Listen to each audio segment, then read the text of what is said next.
Hey guys, welcome back to the channel. Hope you're having a good one today. I'm the Metal Junkie, and today the day has finally arrived where I rank all 19 Judas Priest studio albums. Yes, we're here. I've went through these albums so many times. I've been listening to them for the last 3 or 4 months now.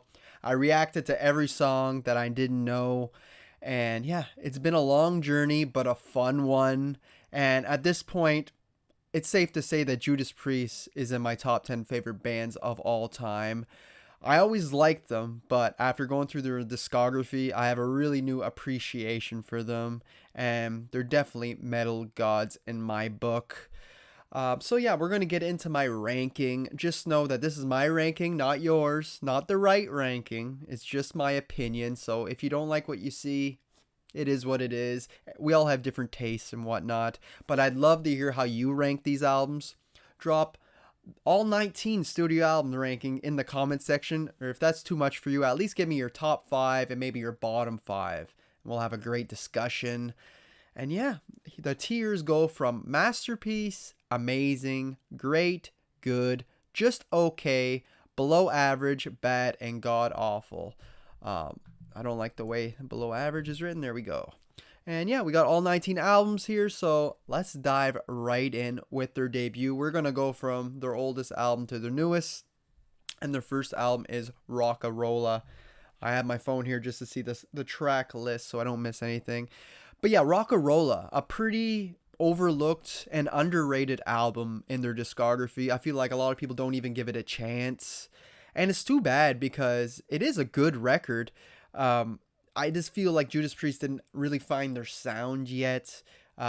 There's some songs that sound like Black Sabbath, some songs that sound like Led Zeppelin, some songs like Deep Purple. So they haven't quite found the Judas Priest sound on this record yet, but it shows their influences on here, and the songs are still great.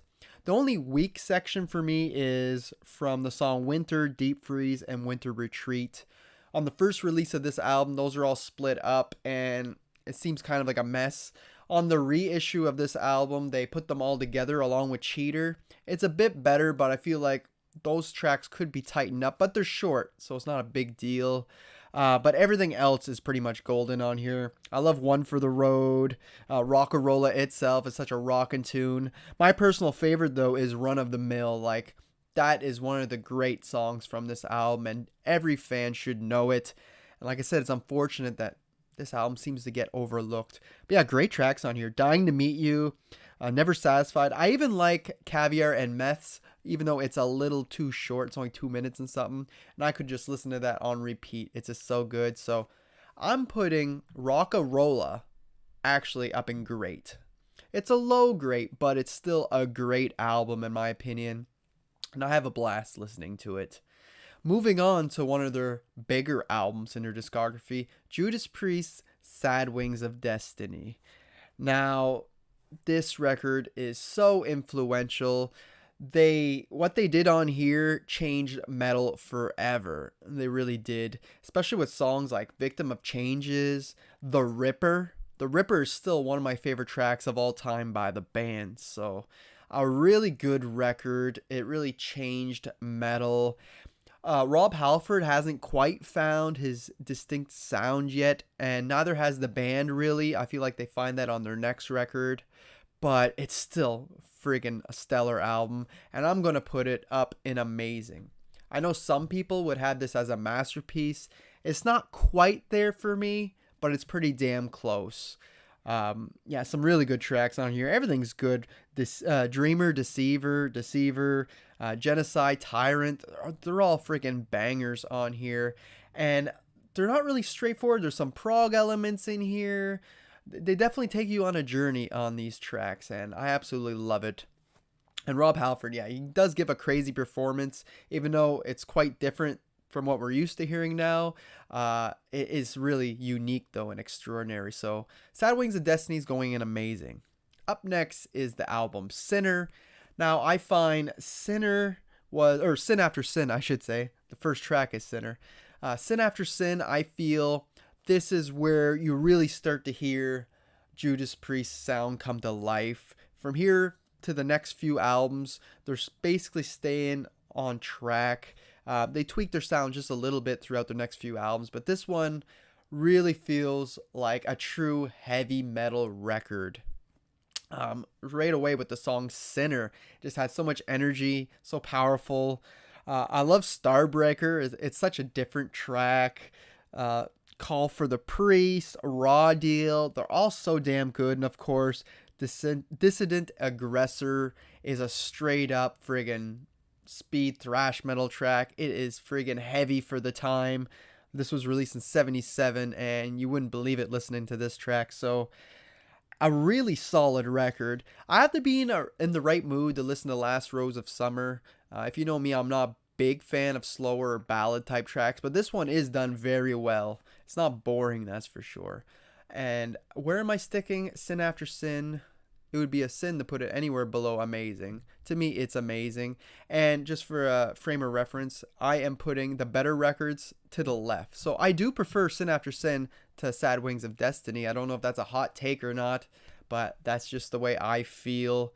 And at the end of this ranking, I will give you my worst to best. Just a heads up. But yeah, those are the first 3 records so far. Moving on to a friggin' masterpiece of a record, Stained Class. So damn good. I'm telling you right now, this is going right up to masterpiece. This is what they were building up to. This is greatness right here. Every track rocks. It is so damn awesome. The way it opens up with Exciter, you never lose momentum all the way to Hero's End, which is an incredibly underrated track. I love the lyrics to Hero's End, talking about Janis Joplin and Jimi Hendrix and was it James Dean, I believed. Really cool lyrics to that one. But yeah, Saints in Hell, heavy as hell and really evil. Better By You, Better Than Me. My favorite cover by the band, I believe. That and Diamonds and Rust. They're both so damn good. But yeah, it's just a stellar record from front to back. Not a bad track on here, and it is definitely one of my favorites. Moving on to Killing Machine, Hellbent for Leather. This was a grower. When I first listened to this, I thought it was good, but damn, it really grew on me. I love this record. I like how all the songs are short, and you kind of speed right through, but they're all rocking. Delivering the goods right off the bat is so good. Rock Forever, Evening Star, Hellbent for Leather is just like, this is where we're getting into some metal goodness here. Burning Up, it's all so damn good. The cover of Fleetwood Mac, the Green Manalishi, is so damn good as well. The only thing keeping this album from being one of the best is Take on the World. Not my favorite track. I warmed up to it a bit. I don't hate it anymore, but it's still not one I listen to all that often. I usually skip over it, if I'm being honest. And the last 2 tracks, Before the Dawn and Evil Fantasies, while they're good, I feel like it's kind of a drop in quality from the rest of the tracks. So where am I putting Killing Machine, Hellbent for Leather in the States? I'm putting it in amazing. It just misses the mark from being a masterpiece though. Just a few flaws, but not much. Damn trains going by, as you can hear. So moving on to another heavy hitter, we got British Steel from 1980. An incredibly influential album again. It really changed metal for the 80s. Some big hits on here too with Breaking the Law and Living After Midnight. Those are both classics. Love those tracks. And I got a new appreciation for songs like Metal Gods. I love that song. The Rage. I even learned that song on guitar after listening to this record. So definitely some good ones on here. It's just that it's not a record that I see myself going back to as much as the ones above it. At times it can get a bit repetitive, a bit simple, if that makes sense. Rapid Fire, for example. Killer track. Love the riffs in it, but it kind of repeats a little too much where I find myself getting bored with some of the tracks. You Don't Have to Be Old to Be Wise feels a little too much AC/DC to me. But everything else is pretty damn good. United, again, it's kind of like Take on the World. It's okay. So while this album definitely has a reputation, it's not a masterpiece to me. It's not amazing to me. I'm sticking it into great. I think it still is a great record and obviously had a really big impact on 80s metal. So I don't want to put it any lower. And I do enjoy listening to it. It's just, I prefer a lot of albums above this, but it definitely is a classic. Moving on to Point of Entry, uh, one of the lesser albums in Judas Priest discography, but yet if you watch my reactions, I still had a really good time going through this record. It's a really chill one. It's one that can just see me, have a puff and just relax. It's great for that. But you really do kind of have to be in a certain mood to listen to it, I feel. And there's no real like masterpiece tracks on here, except for maybe the underrated On the Road. The last track, I feel like that should have been a single, but instead it's like a deep cut hidden gem on here. Like we got big tracks like Head Note to the Highway, Hot Rockin', but even those don't feel as great as some of their other singles, you know what I mean?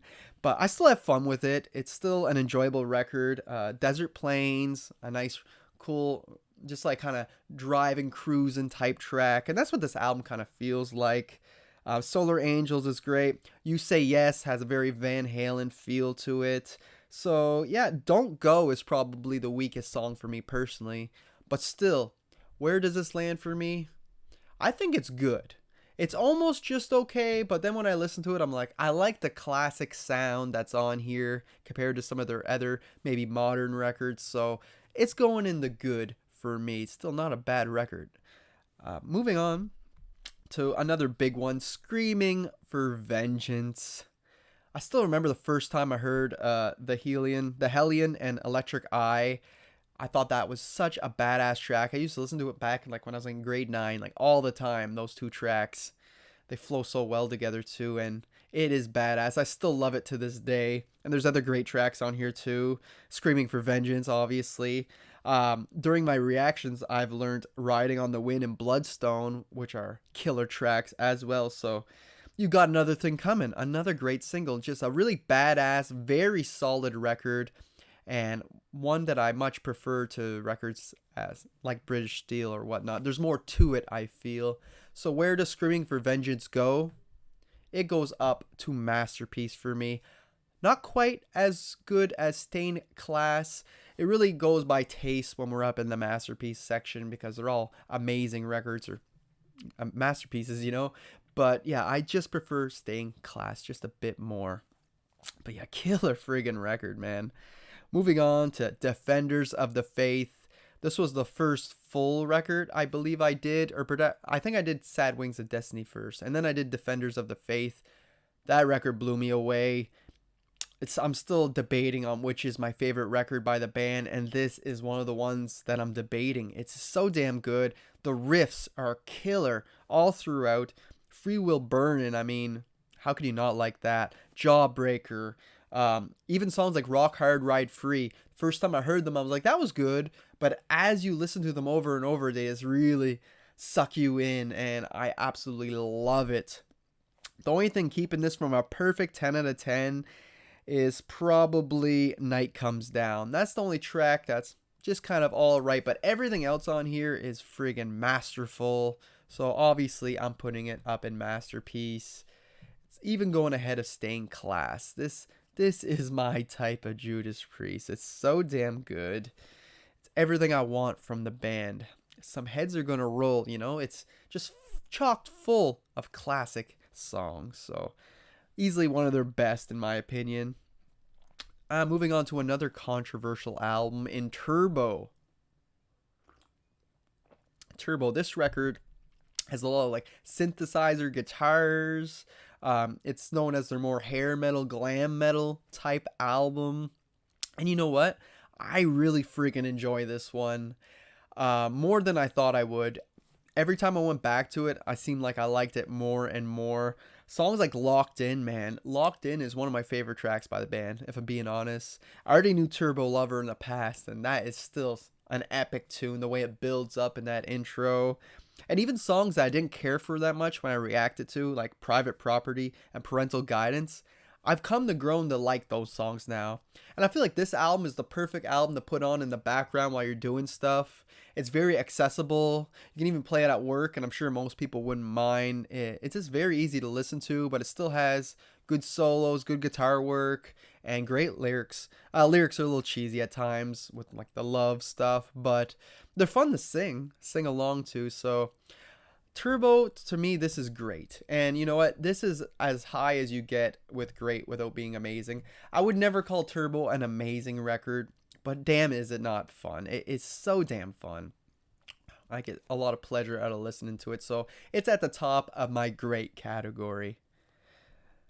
Ooh, moving on to Ram It Down. Now, this album is interesting, wedged in between Turbo and Painkiller, and you really feel that.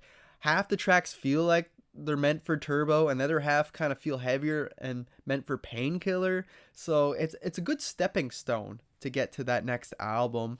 Of course, some of the songs sound like Turbo because they were meant for Turbo, and then it's supposed to be a double disc, and they end up only going with one. So half the tracks went on here. But yeah, it's an album that I tend to forget half the songs that are on there until I put it on. I'm like, oh yeah, Heavy Metal, Love Zone. I thought Hot for Love was on here, but it's not. That was on Turbo, I believe. Yeah, Hot for Love's on Turbo. See, I'm already kind of getting mixed up. I just went through 19 albums, guys. But yeah, Ram It Down, friggin' amazing track. And the solos on this record are out of this world. They really stepped up the soloing on here. I feel like it's great. A lot of people hate Johnny B. Good cover. I don't know why, because that friggin', I find it's a great cover, and I hear a lot of people bash it, but I don't understand that one bit. I think it's a good cover. But yeah, not really a bad track on here. It's just some songs you kind of forget about, like Come and Get It, Hard as Iron, I'm a Rocker, but I enjoy all of them. A big standout being Blood Red Skies. So to me, this album's great. I'm not going to lie.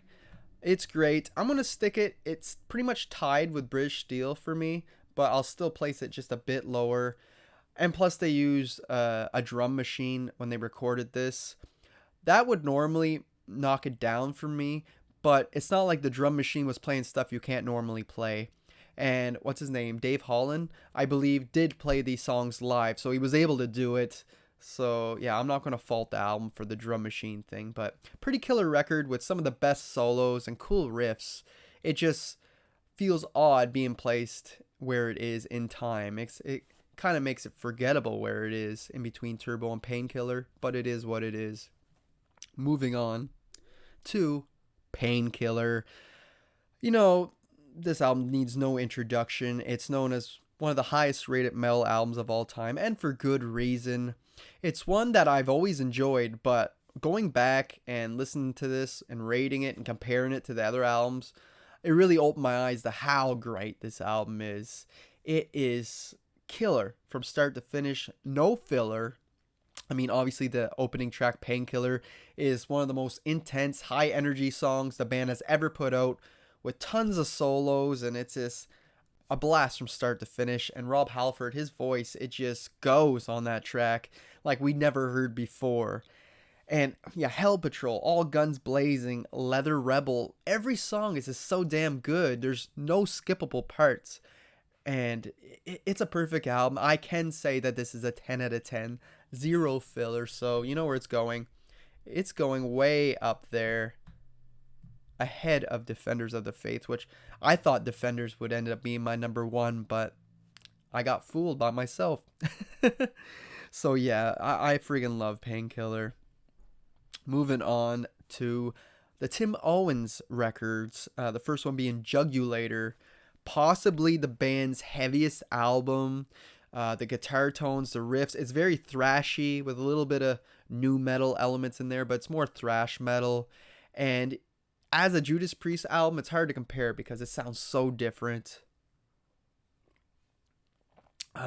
Whether not just vocally, but even the guitars, the music doesn't sound like Judas Priest, which is odd because it's all mostly the same band members. But it took me a while to get used to this one, but damn, it's pretty damn good. Songs like Bullet Train and Dead Meat are probably my favorite.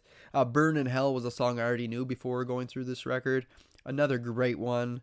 Yeah, not much for filler on here. It's just the intros to the tracks can be annoying at times. Wish those were removed. And some of these songs could be tightened up a bit, maybe shortened a bit. There's a lot of like 5-6 minute long songs that don't feel like they have the material for it. But I do really like the riffs, especially in those songs I name. Cathedral Spirals too seems to be a fan favorite, and for good reason.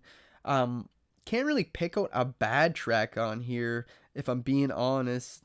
Maybe Bloodstained is my least favorite, so it's a pretty good album when I can't pick a bad song on here.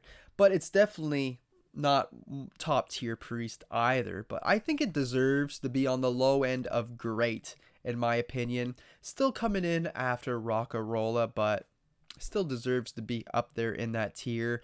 For the people who don't like this just because Rob Halford's not there, grow up.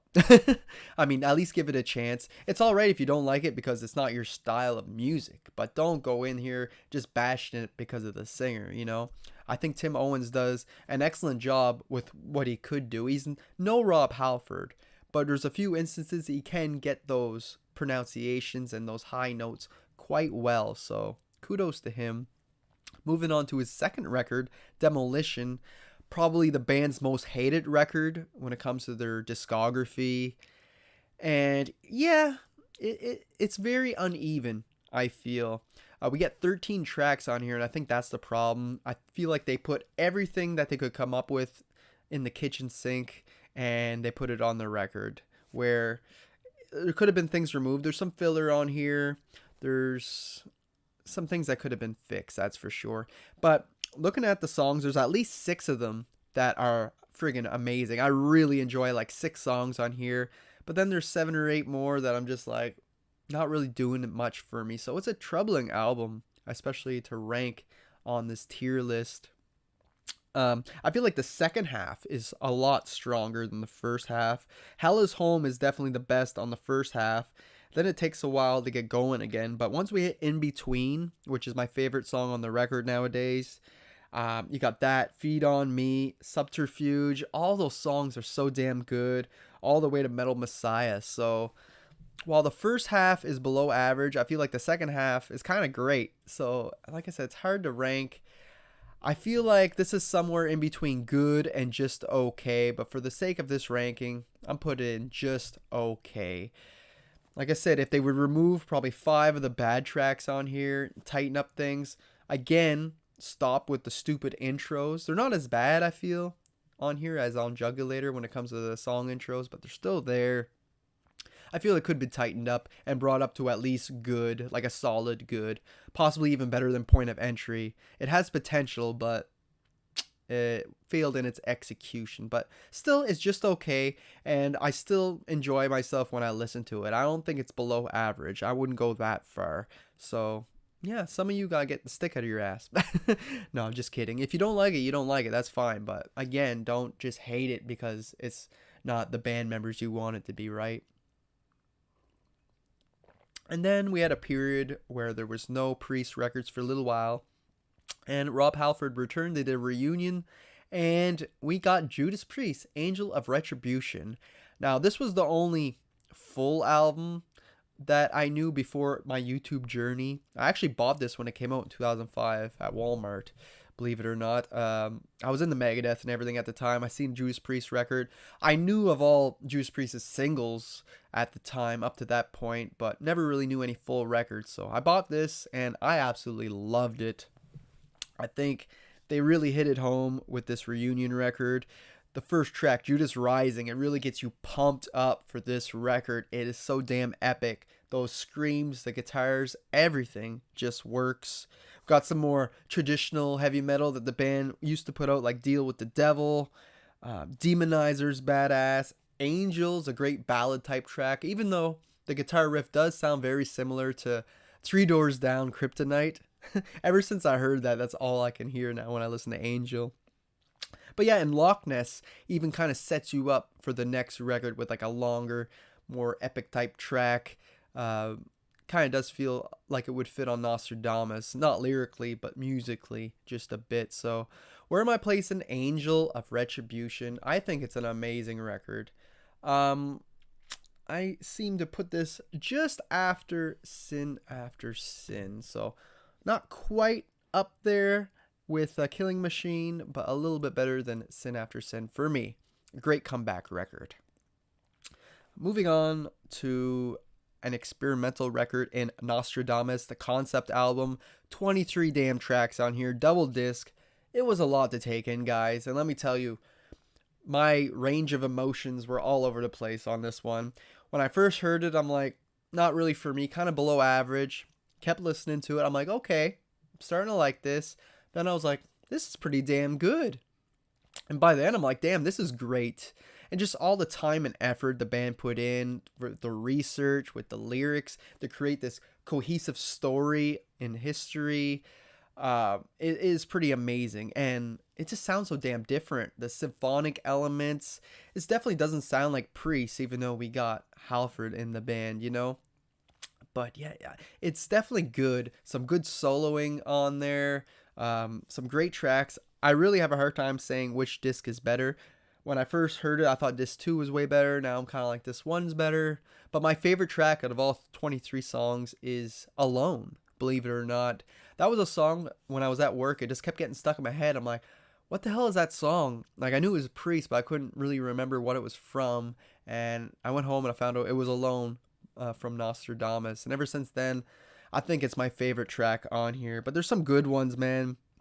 Awakening, Revelations, Prophecy, Pestilence and Plague, Death, Peace, Conquest, Persecution, Visions, Calm Before the Storm, Nostradamus, Future of Mankind. You can just keep naming them. Sure, out of the 23 tracks, there's a couple I would remove, but they do work well as a whole story. So where do I put this one? I'm surprised, but I'm putting it in great under Jugulator. And if you think this is a masterpiece, that's fine. I know there's a lot of people that this is their favorite Priest record, so kudos to you guys. It's not quite there for me. I still think it's great, and I came a long way from thinking it was just okay in the past. So I'm warming up to it, but at this point, I think I'm locked in at great. But pretty cool record. Next up, Redeemer of Souls. This feels like the band trying to get back on track after the experimental album they just did. It doesn't have a good production. You don't notice it on every track, but there's certain ones where like, wow, the guitars sound watered down or like buried behind a brick wall or something. It could use a remix or a remaster or whatever you call it, fix up that production value. The songs are pretty good. I feel like the first 5 are pretty killer. I really grown to love Dragonaut. Halls of Valhalla is cool. So is sort of Damocles. A lot of Viking type tracks on here, which is interesting. And I love the ending with Secrets of the Dead, Battle Cry. The screams on Battle Cry give me goosebumps. And beginning of the end. It's just the middle of this record that kind of slows down for me. It's not as good. It's kind of skippable. Once we get the Down in Flames, Hell and Back, Cold Blooded, Metalizer, and Crossfire, while they're not bad songs, they're just not ones I want to return to all that often, I feel. So that kind of brings it down for me a bit, even though the rest of the songs are all pretty damn amazing. And the production brings it down a bit. So while this record is probably great, I'm going to put it down in good, but still above point of entry. I don't think the production hurts it enough to put it down really far, but it's still noticeable. And like I said, the middle that the album just doesn't quite work for my personal taste, but the starting and the ending is fantastic. March of the Damned is a really simple track that I absolutely love by this band, this album. It was my first favorite on the album, but now sort of Damocles and Battle Cry are probably my 2 favorite at this point, but a pretty solid record and a return to what we expect from Judas Priest when it comes to the style, right? And the first album with Richie Faulkner, and a pretty good first album for him, I feel. They kind of played it safe, but yeah, pretty good. Moving on to the second record with their new guitarist on here, Firepower. Now, this is a record. When I first heard it, I was blown away. I think I listened to it too much, though, at this point. I kind of went overboard. There's 14 tracks on here, and I heard them like 100 times. And I feel like over time, the album's slowly dropping for me, but not much. It's still freaking great, if you ask me, or even better. Killer tracks like Necromancer has super cool riffs in there. Flamethrower, Trader's Gate. I mean, how can you not love this record? And I found it was really showing you more of what Richie Faulkner could bring to the table. Like I said, when I first heard this, I thought it was a masterpiece. It has went down a bit, but not much. I'll still put it ahead of Sad Wings of Destiny, but it sits nicely in the amazing tier. I feel like we can go just a bit higher with the sound quality and in terms of songwriting and that, but it's still friggin' amazing. Children of the Sun, there's so many good songs on here. Never the Heroes get stuck in my head a lot, and yeah, it deserves its 8.5 out of 10 on Metal Storm. It's a really great record. But moving on to the very last record, Invincible Shield, 2024, and Judas Priest is still friggin' knocking it out of the park. I don't know if I'm still on a high from this album being new, but I've been listening to it since March, I think it came out, and I never got sick of it yet. It's so damn good. I feel like this has even more replay value than Firepower. Might be a hot take, but I'm putting this album in masterpiece. I know it's very new, and I'm even putting it ahead of Screaming for Vengeance, even though those two are very close to being tied on here.